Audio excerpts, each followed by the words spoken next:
ഇസ്ലാമോഫോബിയക്കെതിരെ എന്നും കൃത്യമായ നിലപാട് സ്വീകരിച്ചിട്ടുള്ള നേതാവാണ് കനേഡിയൻ പ്രധാനമന്ത്രി ജസ്റ്റിൻ ട്രൂഡോ. ഇപ്പോഴിതാ കനേഡിയൻ നഗരമായ മിസിസാഗയിലെ ഒരു പള്ളിക്ക് നേരെയുണ്ടായ ആക്രമണത്തെ അപലപിച്ച് രംഗത്തെത്തിയ പ്രധാനമന്ത്രി രാജ്യത്ത് ഇസ്ലാമോഫോബിയയ്ക്ക് സ്ഥാനമില്ലെന്നും പ്രഖ്യാപിച്ചിരിക്കുന്നു. പള്ളിക്ക് നേരെയുണ്ടായ ആക്രമണം ഭീരുത്വവും അസ്വസ്ഥതാജനകവും അസ്വീകാര്യവുമാണെന്ന് അദ്ദേഹം എക്സിൽ കുറിച്ചു. ആരാധനാലയങ്ങൾ ജനങ്ങൾക്ക് ഒത്തുകൂടാനുള്ള സുരക്ഷിത ഇടങ്ങളായിരിക്കണം. ക്യൂബക് സിറ്റി മോസ്ക് ആക്രമണത്തിൻ്റെയും ഇസ്ലാമോഫോബിയക്കെതിരായ നടപടിയുടെയും ദേശീയ അനുസ്മരണ ദിനത്തിൽ ഈ ആഴ്ച ആദ്യം മിസ്സാഗ പള്ളിക്ക് നേരെ നടന്ന ആക്രമണം ഭീരുത്വവും അസ്വസ്ഥതാജനകവും അസ്വീകാര്യവുമാണ്. സാധ്യമായ ഏറ്റവും ശക്തമായ ഭാഷയിൽ ഞാനതിനെ അപലപിക്കുന്നു. ഇസ്ലാമോഫോബിയയ്ക്ക് നമ്മുടെ സമൂഹത്തിൽ ഒരു സ്ഥാനവുമില്ല, ട്രൂഡോ വ്യക്തമാക്കി. ഞായറാഴ്ച രാത്രിയാണ് മിസിസാഗ പള്ളിക്ക് നേരെ ആക്രമണം ഉണ്ടായത്.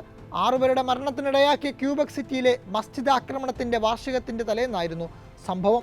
മിസിസാഗയിലെ പള്ളിക്ക് നേരെ നടന്ന വിദ്വേഷ കുറ്റകൃത്യം പോലീസ് അന്വേഷിച്ചു വരികയാണെന്ന് അന്താരാഷ്ട്ര മാധ്യമങ്ങൾ റിപ്പോർട്ട് ചെയ്യുന്നു. രാത്രി 9 മണിക്കായിരുന്നു സംഭവം. ഒരാൾ പള്ളിക്ക് നേരെ കല്ലെറിയുകയും ജനൽച്ചില്ലുകൾ തകർത്ത് ഓടിപ്പോവുകയുമായിരുന്നു. ഇതിന്റെ CCTV ദൃശ്യങ്ങൾ പുറത്തു വന്നിരുന്നു. ആക്രമണത്തിൽ ആർക്കും പരിക്കേറ്റിട്ടില്ലെന്ന് പോലീസ് അറിയിച്ചിരുന്നു. നേരത്തെ മുസ്ലിം വിഭാഗങ്ങൾക്കെതിരായ ആക്രമണങ്ങൾ വർദ്ധിക്കുന്ന സാഹചര്യത്തിൽ ഇസ്ലാമോഫോബിയ നേരിടാൻ രാജ്യത്തെ പ്രത്യേക പ്രതിനിധിയെ നിയമിച്ചിരുന്നു. മനുഷ്യാവകാശ അഭിഭാഷകയും മാധ്യമ പ്രവർത്തകയുമായ അമീറ എൽ ഗവാബിയെയാണ് പ്രധാനമന്ത്രി ചരിത്ര ദൗത്യം ഏൽപ്പിച്ചത്. സമീപകാലത്ത് മുസ്ലിങ്ങൾക്കെതിരായ ആക്രമണങ്ങളും വിദ്വേഷവും വിവേചനവും വർദ്ധിക്കുന്ന സാഹചര്യത്തിലായിരുന്നു സർക്കാരിന്റെ പുതിയ തീരുമാനം. രാജ്യത്തെ ഇസ്ലാമോഫോബിയ അവസാനിപ്പിക്കാനുള്ള സർക്കാർ ശ്രമങ്ങളെ പിന്തുണയ്ക്കുക, സർക്കാർ നയങ്ങൾ, നിയമനിർമ്മാണം, മറ്റ് പരിപാടികൾ തുടങ്ങിയവയെക്കുറിച്ച് ഉപദേശം നൽകുക എന്നിവയാണ് അമീറയുടെ ചുമതലയെന്ന് ട്രൂഡോ പ്രഖ്യാപിച്ചിരുന്നു. രാജ്യത്തിൻ്റെ ഏറ്റവും വലിയ ശക്തിയാണ് വൈവിധ്യം. എന്നാൽ പല മുസ്ലിങ്ങളും മതവിദ്വേഷം നേരിടുകയാണ്. അവരവരുടെ വിശ്വാസത്തിൻ്റെ പേരിൽ രാജ്യത്താരും വിദ്വേഷം അനുഭവിക്കരുത്. ഇതിനൊരു മാറ്റം അനിവാര്യമാണ്. ഈ പോരാട്ടത്തിലെ സുപ്രധാന ചുവടുവെപ്പാണ് അമീറയുടെ നിയമനം എന്നും ട്രൂഡോ പ്രസ്താവനയിലൂടെ വ്യക്തമാക്കിയിരുന്നു. രാജ്യത്ത് പ്രവർത്തിക്കുന്ന വിദ്വേഷ ഗ്രൂപ്പുകളുടെ എണ്ണം സമീപ വർഷങ്ങളിൽ 3 ഇരട്ടിയായി വർദ്ധിച്ചുവെന്ന് 2020 നടത്തിയ ഗവേഷണത്തിലൂടെ പുറത്തു വന്നിരുന്നു. വലതുപക്ഷ തീവ്രവാദികൾ സമൂഹ മാധ്യമങ്ങളിലൂടെ മുസ്ലിങ്ങൾക്കെതിരെ വ്യാപകമായി വിദ്വേഷ പ്രചരണം നടത്തിയെന്നും ഗവേഷകർ കണ്ടെത്തി.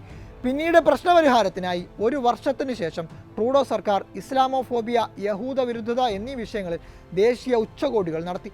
രാജ്യത്തെ മുസ്ലിം സമുദായങ്ങൾക്ക് നേരെ വ്യാപകമായി ആക്രമണ പരമ്പര ഉണ്ടായതിനു ശേഷമായിരുന്നു സർക്കാരിൻ്റെ തീരുമാനം. ഗസയിലെ കുഞ്ഞുങ്ങളെയും സ്ത്രീകളെയും കൊലപ്പെടുത്തുന്നത് ഉടൻ അവസാനിപ്പിക്കണമെന്ന ആവശ്യമായി നേരത്തെ ജസ്റ്റിൻ ട്രൂഡോ രംഗത്തെത്തിയിരുന്നു. ലോകം ടെലിവിഷനുകളിലൂടെയും സമൂഹ മാധ്യമങ്ങളിലൂടെയും ഇത് കണ്ടുകൊണ്ടിരിക്കുകയാണെന്നും ട്രൂഡോ ഓർമ്മിപ്പിച്ചിരുന്നു. പരമാവധി സംയമനം പാലിക്കാൻ ഞാൻ ഇസ്രായേൽ സർക്കാരിനോട് അഭ്യർത്ഥിക്കുന്നു. ഡോക്ടർമാരുടെയും കുടുംബാംഗങ്ങളുടെയും രക്ഷപ്പെട്ടവരുടെയും മാതാപിതാക്കളെ നഷ്ടപ്പെട്ട കുട്ടികളുടെയും നേർസാക്ഷ്യങ്ങൾ TV-യിലൂടെയും സമൂഹ മാധ്യമങ്ങളിലൂടെയും ലോകം കാണുകയും കേൾക്കുകയും ചെയ്യുന്നു. സ്ത്രീകളെയും കുട്ടികളെയും ശിശുക്കളെയും കൊല്ലുന്നതിന് ലോകം സാക്ഷ്യം വഹിക്കുന്നു. ഇത് അവസാനിപ്പിക്കണം എന്നാണ് ബ്രിട്ടീഷ് കൊളംബിയയിൽ നടന്ന വാർത്താസമ്മേളനത്തിൽ ട്രൂഡോ പറഞ്ഞത്. 2021 കാനഡയിൽ മുസ്ലിം കുടുംബത്തെ ട്രക്കിടിപ്പിച്ച് കൊലപ്പെടുത്തിയ സംഭവം തീവ്രവാദ ആക്രമണമാണെന്ന് ട്രൂഡോ തുറന്നടിച്ചിരുന്നു. മുസ്ലിം വിരുദ്ധതയും വിദ്വേഷവുമാണ് ഈ ആക്രമണത്തിന് പിന്നിലെന്നും ട്രൂഡോ വ്യക്തമാക്കിയിരുന്നു. ഇവിടെ ഇസ്ലാമോഫോബിയയ്ക്ക് സ്ഥാനമില്ലെന്നും അന്നും ട്രൂഡോ പറഞ്ഞിരുന്നു. കൊല്ലപ്പെട്ട കുടുംബത്തിൻ്റെ കണ്ണിൽ നോക്കി എങ്ങനെയാണ് ഇസ്ലാമോഫോബിയ ഇല്ലെന്ന് പറയാനാവുകയെന്നും ട്രൂഡോ ചോദിച്ചിരുന്നു.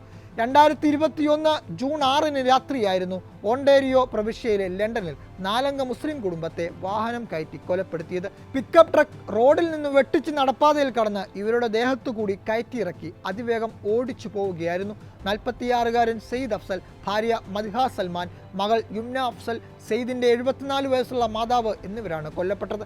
കൂട്ടക്കൊല നടത്തിയ നഥാനിയേൽ വെൽമാൻ എന്ന 20-കാരനെ പിന്നീട് പോലീസ് അറസ്റ്റ് ചെയ്തിരുന്നു.